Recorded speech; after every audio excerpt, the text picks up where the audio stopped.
All right. Tori, are we live? Yes. Okay, fantastic. All right. Good morning, everybody. Happy Tuesday. I see quite a few people are already joining us. We're going to start shortly, exactly at 10:30. Hope everybody's staying warm here. It's quite chilly here in Colorado. Perhaps you can put something in the chat if you are joining us from Colorado or from any other states. I know our geography is quite wide this year. All right, Denver. Yes, I see already some comments. Fantastic. Canyon City, Colorado. Okay. Great, excellent. All right, so we're gonna get started. Let me just give me 1 second. I'm gonna share screen. This one.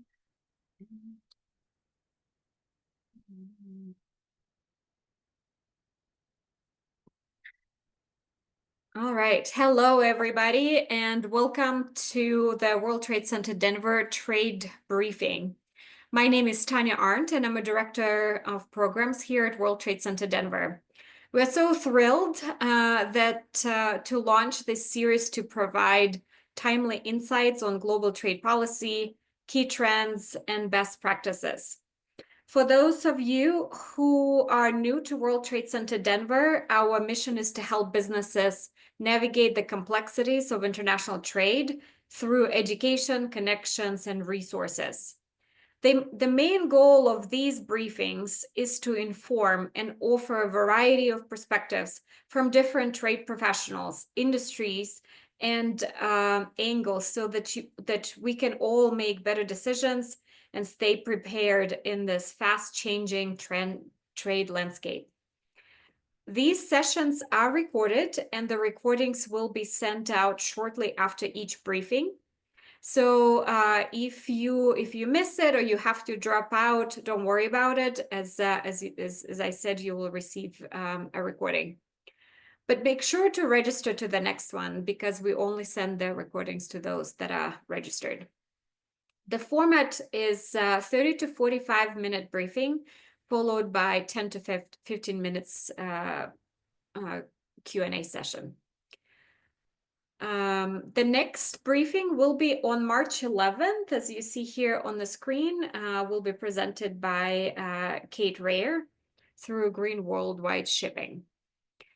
And the next one will be by Andrew Moraski, who's gonna share more insights into the USMCA. I also encourage you to share these briefings with your colleagues at work or some of your other industry friends so that we all stay informed. A couple of housekeeping notes before we begin. The session is set up as a webinar, so there are two ways to engage. One, use the chat for your general comments and insights. And if you have questions, there is a Q&A section, so make sure to put your questions in there because this is where we'll take those questions to ask Jack. And with that, let me introduce today's speaker. Jack Caporal is the research director for the Motley Fool and Motley Fool Money and Trade. Also, he's a trade policy committee chair at World Trade Center Denver. His work focuses on uncovering economic trends that shape personal financial decisions across the United States. Prior to joining the Motley Fool, Jack covered business and economic trends as a reporter and a policy analyst in Washington, D.C. Jack, we're so grateful for your insights here. Please take it away. Let me stop sharing so that you can share your screen. Thanks, Tanya. I will share my screen here. So as Tanya mentioned, I worked as a trade policy analyst in Washington, D.C. for about 6 years at the tail end of the Obama administration and throughout the Trump administration. Now I work in the finance space and I've been dragged back into the trade world as things have gotten exciting. I am doing this in a personal capacity, so any views that I share are my own. They don't represent my employer or anybody else at the Motley Fool. So to jump right in, I'm going to do a pretty high level overview of some of the most pressing announced trade policy actions and what could come of them. I'm not an economist. I'm not a lawyer, so we're not going to get into the nitty gritty. But hopefully we'll provide a good framework to think about some of these issues and play a bit of a game to guess where things might end up. We will walk through most of them in a bit more detail, aside from China, which is ironically at the heart of almost all of the trade issues that the administration has decided to take on, but is one that they've been most delicate with, perhaps. So where we're at and where we're headed. So there was a bit of drama with Mexico and Canada a few weeks ago, and they reached a negotiated solution that delayed the tariffs that were announced, 25% tariff on imports from each of those countries until March 4th. It's not entirely clear where that's headed, whether there will be more negotiations or whether this will be a preview to wholesale changes to the US-Mexico-Canada agreement, which replaced NAFTA and was, of course, negotiated by the Trump administration in its first term. There's also the 10% tariffs, which were applied to China, the de minimis loophole being closed, which is still being figured out, how to reinstate that after it was paused because of confusion and implementation. And then there was a little bit of Chinese retaliation that came on the back of that. It's unclear also what direction those negotiations and that relationship is headed in, whether both sides want stability or we're in for another round of escalation. Of course, the news of the day are the reciprocal tariffs, which the president announced had an April 1 deadline for next steps. And we will be talking quite a bit about what could come of those. But my best guess is that there will be some combination of deals with certain countries to remedy some longstanding trade issues and also some tariffs, either as part of those deals where the U.S. raises its rates to meet a reciprocal level with a foreign country, or there's just no deal to be had. And we'll see how that shakes out. And then, of course, there are the sectoral tariffs. So the steel and aluminum tariffs, which have been formally announced, expanded version of the Section 232 tariffs from the first Trump administration. Those go into effect on March 12th. And then auto tariffs, the president has said that there will be an announcement for on April 2nd without any further detail. So to dive right in, the most recent announced fair and reciprocal plan, what actually is that? Based on the fact sheet and order that came out of the White House, it indicates that the United States will assess tariffs, discriminatory taxes, regulatory barriers, currency policies, and other market distortions imposed by trading partners to determine an equivalent reciprocal tariff for each partner to ensure fair competition. This is a pretty massive look at trade policies for over 150 U.S. trading partners, from Albania to Zambia and everybody in between.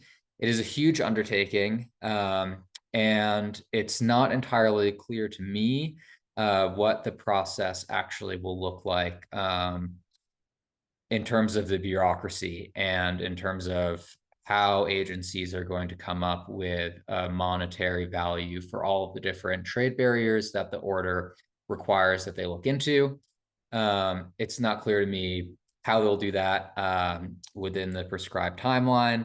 And it's also a little bit unclear to me how they'll actually use that information, whether it's an opening bid for negotiation, because if they want to enter into negotiations with over 100 countries, that would also just be a massive undertaking. So this is one where we're going to have to wait and see exactly how it's rolled out. In terms of what we do know, so agencies that are involved in this, Commerce, Treasury, and USTR, they will investigate trade barriers, as I've discussed, and recommend remedies to the president.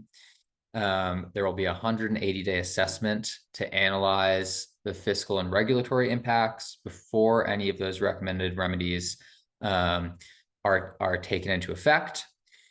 For companies, I think the bottom line is that you all should be prepared for a more aggressive trade enforcement regime and potential tariff adjustments. Businesses that are relying on imports from high tariff or non-reciprocal trading partners could face higher costs. We'll get into who some of those trading partners might be. And then US companies that are exporting to protected foreign markets may see improved access if the policy is effective. That is a big if, because it's kind of unclear what kind of deals the administration is looking to strike, or if the tariffs themselves are not just a means to an end, but the end goal. Of course, there are opportunities for domestic producers, so sectors that are impacted by foreign subsidies might benefit from a more protected market. There's definitely risk of retaliation and trade disruption, as some of our largest trading partners have made clear that they're willing to undertake. There will probably be a huge increase regulatory and compliance burden. So there could be additional compliance costs for firms. But I think the bottom line is how any of this is actually going to be done. Like I mentioned, there are over 150 countries, and this administration has said that they're going to analyze every single one of their policies that might affect trade and assign a dollar value to them in order to generate an equivalent reciprocal tariff. So it's a huge undertaking, something that's definitely unprecedented. And while USTR does have a lot of information about tariff and non-tariff barriers that US exporters face abroad, it is extremely difficult to assign a dollar value, particularly to the non-tariff barriers. So I thought it would be useful to take a look at which countries might be high risk, low risk, medium risk, or no risk in terms of a reciprocal tariff regime. So this map shows the average applied tariff rate that countries place on foreign exports versus the US apply, or foreign imports versus the US applied tariff rate to imports. And there are a couple of interesting findings. Not all of them are super relevant. So the countries that have the highest average applied tariff rate: Bermuda, the Cayman Islands, Belize, Gambia. So they're not really significant trading partners. We have surpluses with all of those countries. So I don't think those will be the ones that the United States necessarily targets. You'll also notice that quite a few countries that you might expect to be a high risk country, like China or the EU, Japan, Canada, Mexico, they all have pretty similar average applied tariffs. What that suggests is that the focus will be on specific product differentials, and also probably on non-tariff barriers and trade balances. And we'll get into that as well. But for example, the common EU external tariff, it's actually lower on average than the US overall applied tariff rate. But the EU does have higher tariffs on autos, right? And that's something that the president has talked about. They have different regulatory regimes for automobiles. They have different regulatory regimes for food, drugs, and so on. And that creates massive export issues for US companies. They have a value-added tax. They're considering a carbon border measure. They have digital services taxes and a sweeping digital regulation regime that is universally written but targets American companies. Japan has a similar net of regulatory net of regulations that acts as a massive trade barrier to US companies in many different sectors. So this map doesn't tell the whole story. It is interesting. Developing countries, you can see, have a relatively high average applied tariff. And for many of those developing countries, the US does have a deficit with them, particularly in the low value manufactured goods space. So that is something that the president could target. And then China, I touched on a little bit ago. Their average applied tariff is about 0.5% higher than the United States. But they still have not made good on many of their phase one structural changes, the structural changes they promised as part of the phase one agreement with the last Trump administration, and those are almost all in the regulatory space as well. So the focus, I think, will end up being on specific product differentials and non-tariff barriers. So I did some back of the envelope math. Definitely take this with a grain of salt, but what this map shows is the risk score that I've applied to each country as to how they might be targeted under the fair and reciprocal trade plan. So the green countries have a score of 0, no risk. Their tariff difference is within 1% of the United States. Their trade balance, they have less than a $15 billion trade surplus with the United States. So you can see Australia is on that list. The president has said, that there might be some deals to be made with Australia, and then a few countries in Southeast Asia. The low risk countries are the lighter orange. They have a moderate tariff difference between their average applied rate and the US applied rate. And they do have a little bit larger trade deficit. Again, these countries aren't huge trading partners of the United States. You do see some Scandinavian countries and a couple of countries in Europe. But Europe will have to probably be dealt with as a whole, just based on the way that their economy is set up. The high-risk countries are the darker, like Halloween orange, and there they have a tariff differential, average applied tariff differential over 3.5% with the United States, or they have a trade deficit of over 15, or trade surplus of over $15 billion with the United States. And there you get into some of the usual customers like China, Japan, parts of Europe, Canada and Mexico, and then also parts of South America, the larger economies there, Brazil and Argentina. And so those are countries that I see as just purely based on the numbers, likely to be top targets for the administration to either negotiate with or threaten, or at least focus on when it comes to implementing the fair and reciprocal trade agenda.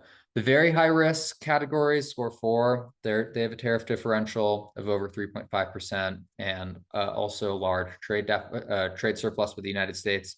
India is the only country, or India and a few other countries, sorry, India being the largest economy, to make that list. They have an average applied tariff rate of 5.9%, a trade surplus with the United States of $46 billion through November of last year. Their prime minister was just in Washington last week, and trade was on the agenda. Of course, in I think classic Trumpian fashion, it got mixed up with a bunch of different issues like defense spending, etc. But it will be interesting to see how that relationship shakes out. And then also South Korea is another country that has a relatively high risk score. That's worth mentioning because they do have a free trade agreement with the United States. They were in negotiations with the previous Trump administration to revise that agreement, and they're also a potential target, high value target for the steel and aluminum tariffs. Other countries that stuck out to me in the high risk category were Malaysia and Thailand. So those are two very quickly growing economies that are trying to move up the value chain. They do export a lot of low value goods to the United States, for which there isn't a very easy domestic substitute. And they do have relatively high tariffs because they are developing countries and are seeking to protect their domestic industries. So this should give you some idea of which countries the administration might focus on, but like I said, take it with a grain of salt. This map does not include non-tariff barriers and does not account for US specific tariffs. And so my hunch is that if we were to include non-tariff barriers, the Europeans and the Japanese would be placed into a much higher risk category because the majority of issues that we have with those countries are in the non-tariff barrier realm. Speaking of that, the administration has mentioned in quite a few memos related to trade policy the importance of the value-added tax. And this chart produced by Bloomberg from Capital Economics shows the tariff rates for countries, tariff rates that countries charge on US goods if you apply a value-added tax to them. So India, already a high-risk country, shoots up. Brazil, already a moderate-risk country, their applied rate becomes much higher. And then the EU and UK, which were moderate, I think the UK was the lowest country, they would obviously get moved up into a higher risk category, and then Mexico and Canada to round out the list. So a value-added tax, kind of a foreign concept maybe for Americans. It's a sales tax. It's applied at each stage of production when value is added to a product. So like when you add a widget to a product, or take a semiconductor and put it into a phone and you make a phone, there's a tax applied. The VAT is charged at multiple points in the supply chain, whereas a sales tax, what we use, is just charged at the final sale to consumers. Businesses can usually deduct the VAT that they've already paid on inputs, so the tax is ultimately passed on to consumers. Why is this considered a trade barrier? There's an export advantage for VAT countries. So many countries that have a value-added tax refund the tax on exports, which means their products leave their borders tax-free. When they enter the United States, they compete with American-made products that have already been taxed. And so that makes the imported goods cheaper relative to the US-made goods. We do not. The United States does not have a national VAT. So when our products are sold overseas, they do get taxed at the VAT rate in the destination country. And that makes US exports more expensive compared to the products made in the VAT countries because they've had their taxes refunded. And so essentially it acts like an indirect tariff on imports. It subsidizes exports through rebates. And the administration contends that it creates an unfair global playing field for US companies. So pay particular attention to these countries as well, because they might seem, particularly the UK, more chummy with the United States in this current administration, and the trade relationship may seem more balanced just by the numbers. But this administration has, again, called out the VAT issue multiple times, and it's something to keep an eye on. So zooming in on a few of these countries, we'll just look at what I consider to be some of the high-risk economies. India, South Korea, and the EU, top US imports and top US exports. So with India, pharmaceuticals are a huge export from India to the United States. We imported nearly $12 billion worth of pharmaceuticals in 2024, just through November, and also $9 billion worth of telecom products. We sent them mostly raw materials, and then aircraft and engine parts would be the high-value export from the United States, about $3 billion. Korea, they imported, the US, imported about $37 billion worth of automobiles in 2024 through November. The rest of the products in that list had values of around 10 billion or lower. And our imports from South Korea are fairly diverse and high value. In terms of US exports, again, a lot of crude oil, about $14 billion worth of crude oil, and then less than $5 billion worth of the rest. I will call out there is a significant vehicle trade imbalance between the US and South Korea. So the US exported about $2 billion worth of automobiles to Korea in 2024, whereas we imported about $37 billion worth of Korean automobiles. The EU, the US imported about $80 billion worth of biomedical goods, $55 billion worth of cars, $50 billion worth of medicine, and about $17 billion in aircraft engine. We sent them a whole lot of crude oil, about $42 billion worth of aircraft engines and parts, and $28 billion worth of biomedical products. So I will call it again, there is a significant vehicle trade imbalance between the US and the EU. We sent them about $13 billion worth of cars in 2024 and imported about $55 billion worth of European-made vehicles. Why is this important? Because the president has said that he's going to make some sort of announcement on automobile tariffs by April 2nd. And the automobile trade relationship is really one with the US and Korea, and US and EU is really one that's governed by non-tariff barriers as opposed to tariffs. Taking a closer look at autos, because I do think this is something that's coming down the pike.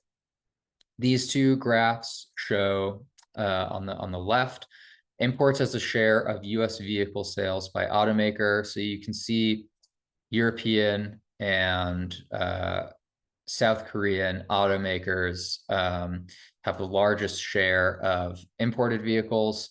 And then you get further down and you see some Japanese automakers and then American automakers, which are finishing their products in Japan or in Mexico or Canada, and then sending them into the United States. Here you can look at, on the other side, you can look at the auto trade balance through November of this year. So the Mexico and Canada numbers are a bit misleading because automobile over the course of its production in North America will cross between Mexico and Canada and the United States anywhere from 6 to 9 times. So we really are building those products together. They just count towards the deficit because a lot of the assembly occurs in in Mexico, and some of the assembly occurs in Canada, at least more so than the United States. And those are considered to be imported vehicle overall, despite the fact that a lot of the content is American, or at least North American. That will likely not stop the administration from trying to get more American content into vehicles assembled in Mexico and Canada, even though that was one of the outcomes from the USMCA. When it comes to Japan and South Korea, the major issues there are favorable exchange rates, regulatory standards. So they have different safety and environmental standards that many American automakers think lock them out of the market. They have different testing standards for their vehicles. They have different spectrum allocation requirements for vehicle-to-vehicle communication systems. And then they also have specific subsidies for types of EVs. So fuel cell EVs in Japan is a big one, and different types of chargers that are mainly produced and used in those countries. And if you're a US automaker, it just doesn't make sense to spin up a different assembly line to install a different charger, charging port in the vehicle. And we're not heavily invested in hydrogen fuel cells in this country, whereas those vehicles are subsidized in Japan in particular. When it comes to Germany and the EU writ large, the longstanding issue there is the EU has different auto safety standards. They don't recognize US safety standards as equivalent, and that makes it very difficult for the US to export vehicles into Europe, again, because it doesn't make economic sense for automakers in this country to run two different assembly lines in order to ship vehicles to Europe. And then there are also just different vehicle preferences in Europe. Americans, the F-150 is the highest selling vehicle in this country, and the Europeans just prefer smaller cars. So where are we going, and what could the outcomes be from this? I see three different outcomes. I'm not going to put probability on either one of them,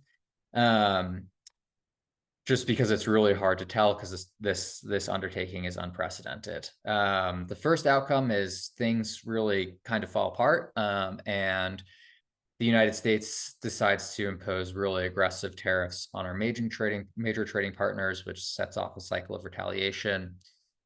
Likely outcomes there would be a global economic slowdown, inflation, massive supply chain disruptions, and market volatility, plus quite a bit of long-term diplomatic fallout, which could make it difficult to repair trade relations.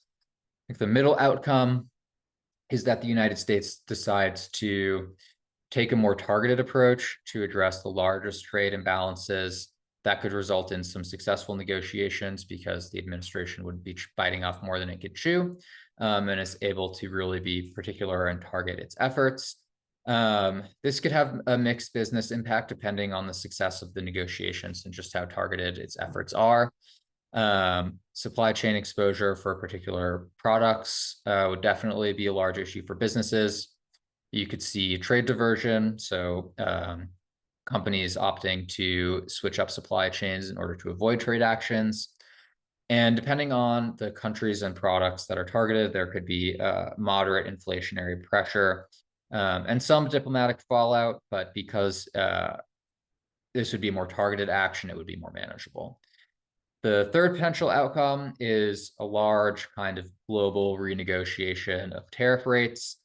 So in this instance, the US would be able to effectively leverage its economic strength to revise trade relationships in ways that are more equitable and favorable. You would see foreign tariffs reduced to meet US tariff rates, or you could see US tariffs increase to match foreign tariffs. But there would still be limited economic disruptions. It would be more predictable environment, and you'd also see the reduction of, or the resolution of, a range of non-tariff barriers. I think no matter what, there's a lot of upside for negative fallout, particularly when it comes to US relationships overall with foreign countries, including its allies. This type of action certainly makes the US market less predictable, makes US policy appear less predictable, and predictability, certainty, rule of law are key requirements for investment in any market. And then also another long-term impact that's worth calling out is a degradation of U.S. economic statecraft. So if the administration just decides to take a bunch of really easy wins, it raises the question as to whether or not they're really serious about effectively using tools of economic statecraft. And there may come a time when we threaten more tariffs and countries are willing to call our bluff, and you really reach ahead. So another large issue on the agenda is Mexico and Canada tariffs and what's going to happen there.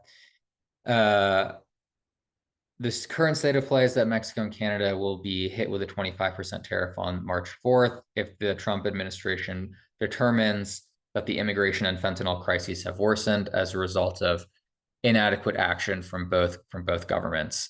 And it's pretty hard to tell what they determine to be adequate or inadequate based on what Mexico and Canada committed to do in order to avoid the tariffs the first time around.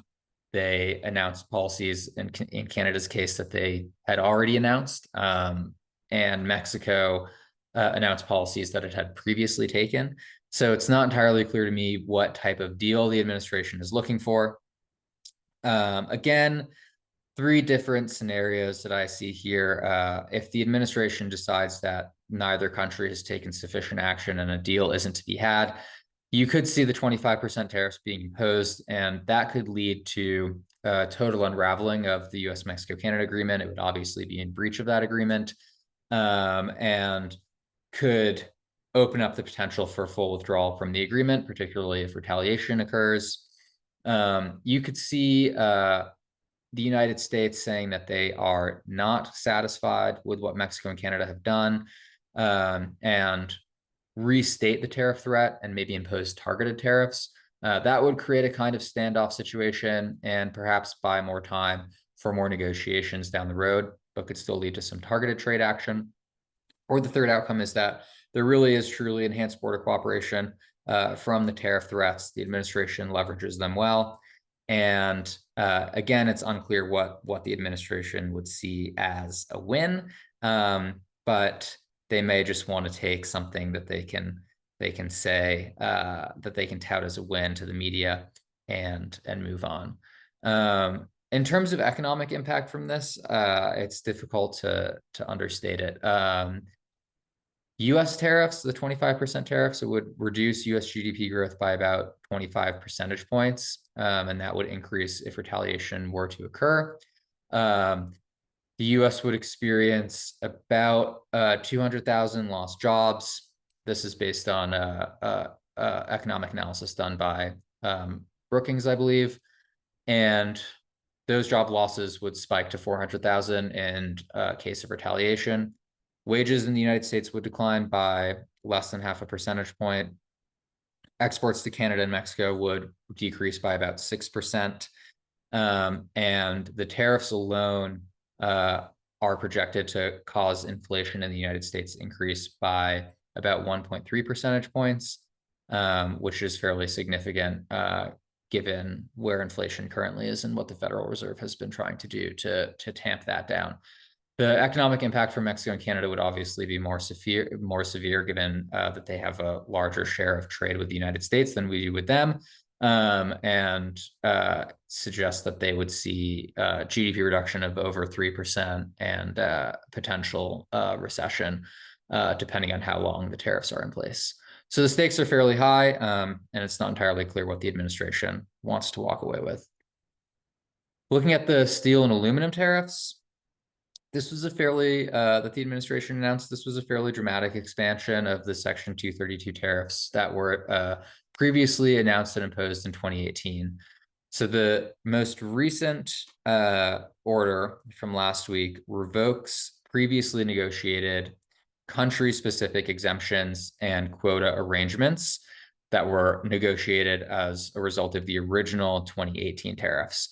So all previously exempt or quota managed countries, that includes Australia, South Korea, Canada, Mexico, Brazil, Japan, the UK, and the EU, will be subject to the 25% tariff on steel and a 25% tariff on aluminum exports if these tariffs come into effect. The other thing worth calling out is, countries have again said and postured that they are willing to retaliate against the United States. This occurred during the last go round, and appears likely to occur again.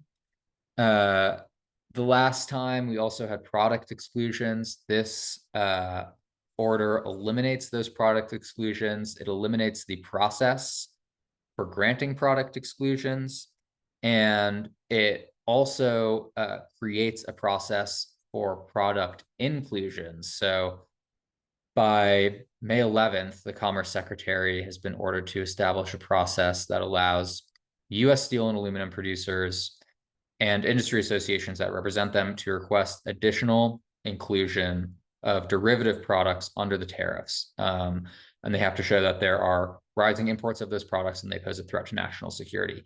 So they've done away with the exclusion process and replaced it with an inclusion process. So this order is not kind of the end of the road in terms of scope.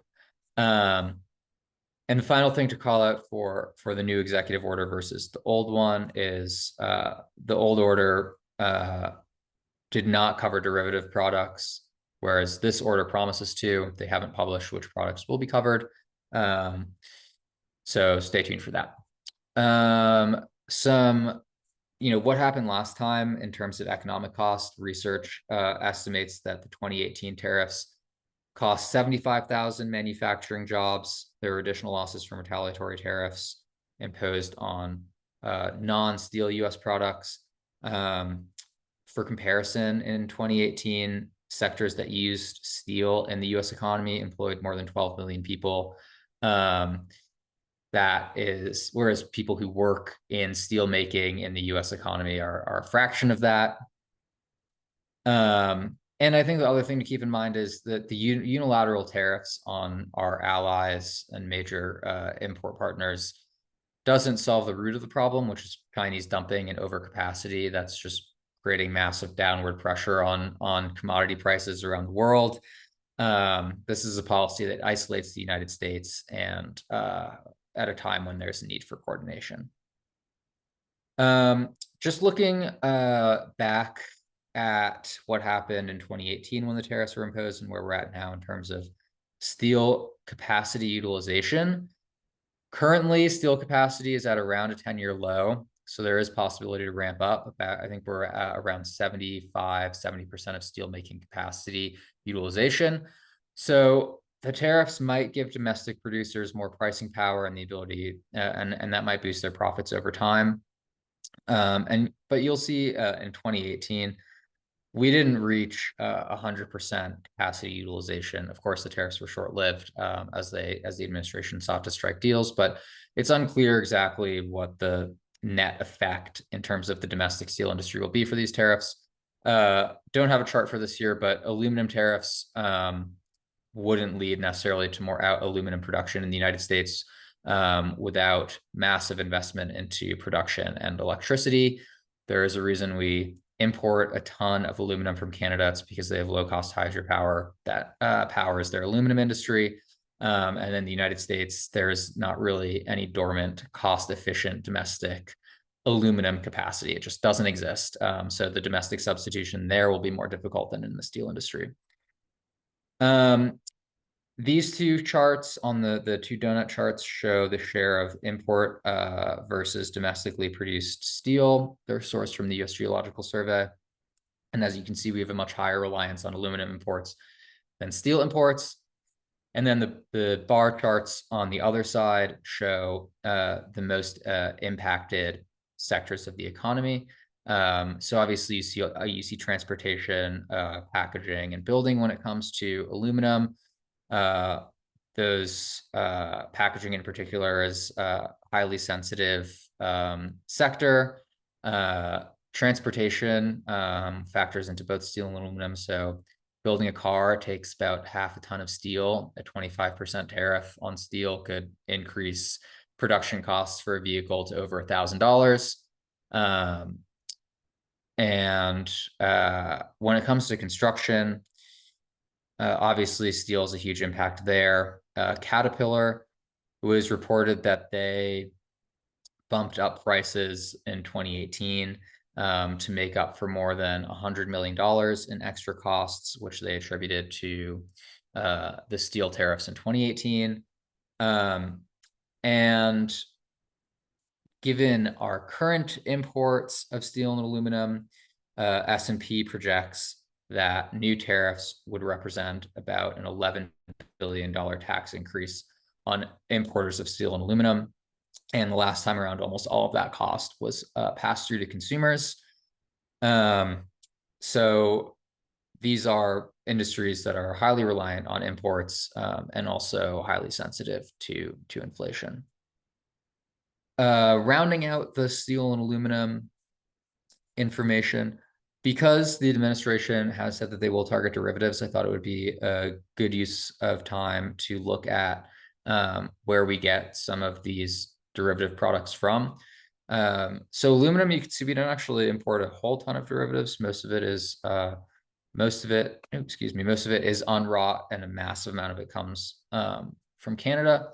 Steel, our imports are a little bit more diversified when it comes to semi-finished and more finished parts. Again, Canada supplies quite a bit of it. Brazil supplies a large amount of semi-finished steel. And then you see some of our other top steel trading partners also we have a more diversified relationship with. Finally, the bottom line, the way that I see it, is this is overall an extremely high risk, potential high reward strategy that the administration has undertaken. It is, as I've mentioned a few times, unprecedented in its scope and potentially unprecedented in its impact. The implementation will be curious to see if they can pull off in a strategic way. But if they can, there's potential to effectively leverage just the size of the U.S. economy and the strength of the U.S. economy to remove some longstanding non-tariff barriers, in particular, that have stymied U.S. exports to these countries for quite a long time. Not saying that's the likely outcome. As I said, it's extremely high risk, high reward. I think another more guaranteed outcome is just the repeated use of tariff threats generates uncertainty for U.S. companies, for foreign companies, and for foreign countries. And that level of uncertainty and unpredictability may lead companies to seek to reduce exposure to the United States. They can do so by decoupling supply chains from the United States, or they can do so by moving more of their production and capacity into the United States to insulate themselves from trade actions. It remains to be seen exactly how that will shake out. As I said previously, predictability and rule of law are really necessary preconditions for countries to want to make long-term investments in a country, and it's not clear to me that those factors are necessarily there for the United States right now, and so you might see more decoupling than investing. And another bottom line, I think, regardless of outcome, is there will be a long-term geopolitical impact from this repeated use of these tools, especially if we use them to walk away with easy headline-grabbing wins that don't mean much beneath the surface. Degrades our ability to employ economic leverage to achieve policy outcomes in other areas. This also legitimizes similar actions of other countries. So you've seen, I think, over the past 3 or 4 administrations, the slow motion erosion of the World Trade Organization and the rules-based economic order. And this action, depending on how it shakes out, could just completely throw a lot of those rules out the window and might lead other countries to rearm their economic toolbox in order to counter us. And that, again, would create a global environment that's less predictable overall. I think with that, I will stop yapping because I've been going for quite a while. And if there are any questions, I'm happy to take them. Jack, thank you so much. Yes, we do have a couple of questions. The very first one, in the last administration, there was increased enforcement around UFLPA.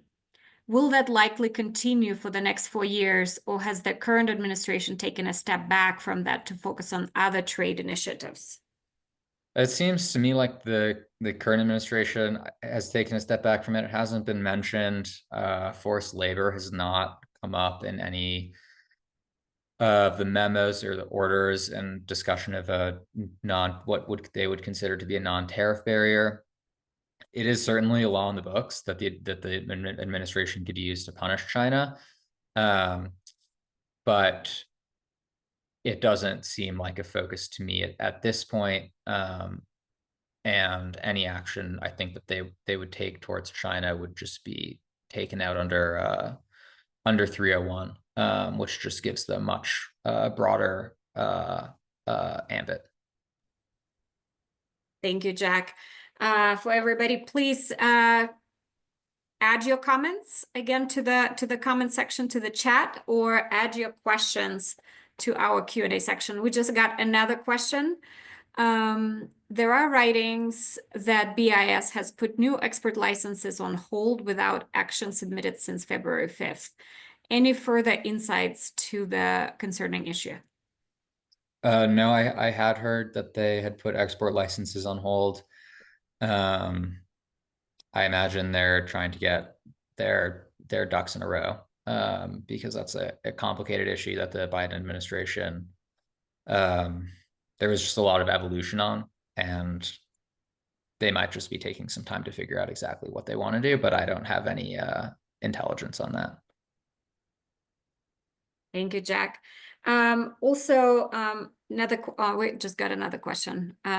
Is there a list of affected HTS for 20% steel and aluminum? The exact HTS list. Yeah, Anastasia, I looked at that, just looked for that just 15 minutes before this call. They haven't published anything yet. They're supposed to be, when the executive order is published in the Federal Register, there are supposed to be annexes attached that will list the affected products, but I haven't seen that as of this morning. And Jack, you've named quite a few dates. I think there's a lot of dates coming up. Could you quickly perhaps summarize what are we looking at? What are some dates to keep in mind? Yeah, let me see if I can go back to the first slide here. There is a lot to keep track of for sure. So the Mexico and Canada tariffs, the deadline for the next action will be on March 4th. For China, I don't have an update to share on any new dates. The de minimis, closing the de minimis loophole has been delayed indefinitely. I think the last that I read about that was just a statement from the administration saying that they are working on having a solution in the short term. Doesn't really mean much. The reciprocal tariffs, the president has said that April 1 is the date for next steps. And then from the announcement, the initial announcement, the initial memo date, which was last week, there's an 180-day deadline to submit reports on recommended actions and what impact they might have. So there's an April date there, and then an August date as well for reciprocal tariffs. Steel and aluminum tariffs are supposed to come into effect March 12th. And then auto tariffs, the president said that he would have an announcement about on April 2nd. So part of the reason why some of this stuff is hard to keep track of is there are so many dates. Part of it is the administration or the president says that there will be an announcement about something on a certain date, and it's not clear if that announcement is announcing an investigation or is announcing action. There's also usually a delay between any type of announcement and the actual executive order that the announcement is based on being published.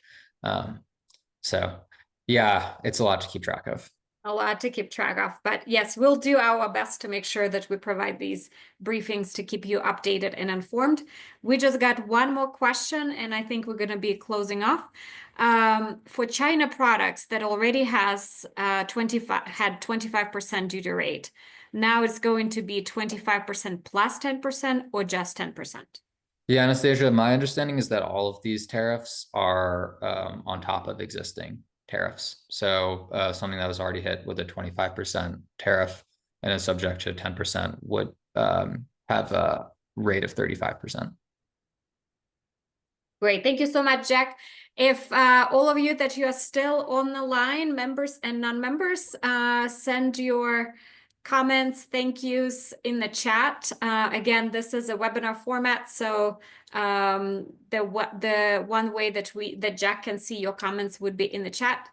And with that, I just wanted to, again, thank you so much, Jack. We appreciate your knowledge. We appreciate you preparing and helping us to understand what is happening. And it's important for all of us to stay informed. And let me just share a screen if you don't mind. Yep. Very quickly.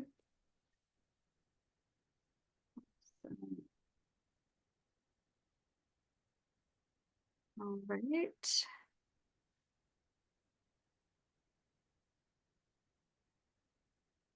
Just wanted to again mention our next trade briefing will be on March 11th. I'm sure we'll have a lot of news and new updates coming up with Kate Rare. And on March 18th, we're going to have session on USMCA specifically with Andrew Moraski. I also wanted to mention a couple of other programs that we have available. This week on Thursday, we do have our training on pricing strategies for success in the global market. I invite all of, again, members and non-members to attend this training. And then there were some questions on BIS and licenses. We actually have a training coming up as well. And the February 26th and 27th, we have a session on how the EAR control items outside the US. So invite you to join us. And the most important thing, the World Trade Day this year going to be on May 22nd, and the registration is open. This is our largest event. And this is the time to stay together, to stay informed, to come up with the community. So we hope to see you there. With that, have a wonderful Tuesday. Stay calm and trade on and stay informed. See you on March 11th. Bye, everybody.